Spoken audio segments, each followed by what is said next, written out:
مرحبا بالمتابعين. لما تشوف لاعب يسجل هدف بطولة وتحت شرته فانيلة فيها شعار خصمين تعرف ان السالفة قوية. ففي موسم 2005-2006 الدوري البحريني كان مولع والمنافسة محصورة ما بين المحرق والأهلي. الجولة الأخيرة كانت هي المفصلية، المحرق بيواجه سترة والأهلي راح يقابل الشباب، والمعادلة كانت واضحة، المحرق لازم يفوز عشان يحسم الدوري، وإذا تعثر الأهلي ياخذ البطولة بشرط يفوز على الشباب. الأمور كانت ماشية حسب الجدول إلى أن حصلت المفاجأة الكبيرة. قبل بداية المبارتين بساعتين بس أعلن الاتحاد البحريني لكرة القدم تأجيل المبارتين. نعم، أجلوا المبارتين رغم أن اللاعبين والجماهير كانوا متواجدين في الملعب. بس شنو السبب؟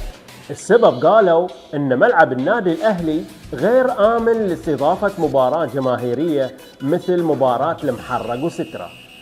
وهني دخلنا في دوامة القرارات والاقتراحات، وصار في حديث عن نقل المباريات، وصارت خيارات عديدة، إما أن تقام مباراة المحرق وسترة على الوطني والأهلي والشباب على ملعب المحرق، أو العكس، المحرق وسترة على ملعب المحرق والأهلي والشباب على الملعب الوطني.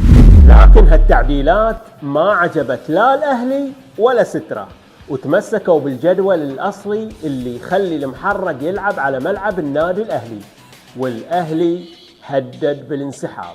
وبعدها اتحركت الأمور بسرعة، اجتماعات طارئة ما بين ممثلي الأندية الأربعة والاتحاد البحريني لكرة القدم، وكذلك المؤسسة العامة للشباب والرياضة دخلت على الخط، وكان واضح ان الوضع متوتر جدا. بعدها صارت تسوية، مباراة المحرق وسترة تلعب في الاستاد الوطني، ومباراة الأهلي والشباب تقام في ملعب نادي المحرق.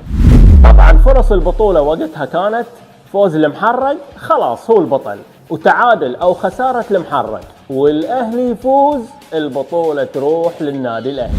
وبعدها الأهلي قرر يسوي خطوة جريئة، ودعا نادي سترة يلعبون وياهم مناورة ودية قبل استئناف المباريات، وكانت مناورة بسيطة، بس المحرق شافها بشكل ثاني. المحرق اعتبرها تحالف غير مباشر، وأن الأهلي وسترة كأنهم فريق واحد ضد نادي المحرق.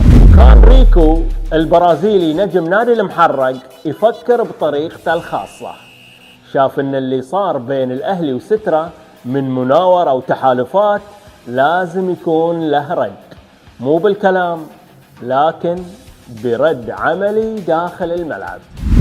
فقرر أن يسوي حركة ما تنسى لو سجل هدف البطولة. المحرق ضد سترة على الوطني، والأهلي والشباب على ملعب المحرق، والمباريات انطلقت. الأهلي اجتاز الشباب بكل سهولة ودك شباكه ب8 أهداف، لكن المحرق ظل يعاني للوقت الضايع من المباراة. وهني تجي اللقطة اللي ما ينساها أحد، بلنتي للمحرق في آخر الوقت بعد عرقلة محمود رينجو، المهاجم البرازيلي في صفوف المحرق يسجل هدف البطولة. وهني صارت اللقطة اللي خلدها التاريخ، ريكو يرفع شرته وتحتها فانيلة فيها شعاري النادي الأهلي وسترة مع بعض، وورا الفانيلة مكتوب نو بروبلم، كأنه يقول جيبوا 2 ضدنا ما عندنا مشكلة. هذا التصرف أشعل الوسط الرياضي، الأهلي اعتبرها إساءة واستفزاز علني، وقدم احتجاج رسمي للاتحاد البحريني لكرة القدم، وطلب بعقوبة على اللاعب والمحرك، وقالوا هذه مخالفة للوائح الفيفا، وما يصير لاعب يلبس شعار أندية منافسة. في النهاية المحرق حسم الدوري في اللحظات الأخيرة، لكن الأحداث اللي صارت خلت من موسم 2005-2006 أكثر موسم درامي في تاريخ الدوري البحريني. وعطني بلنتي.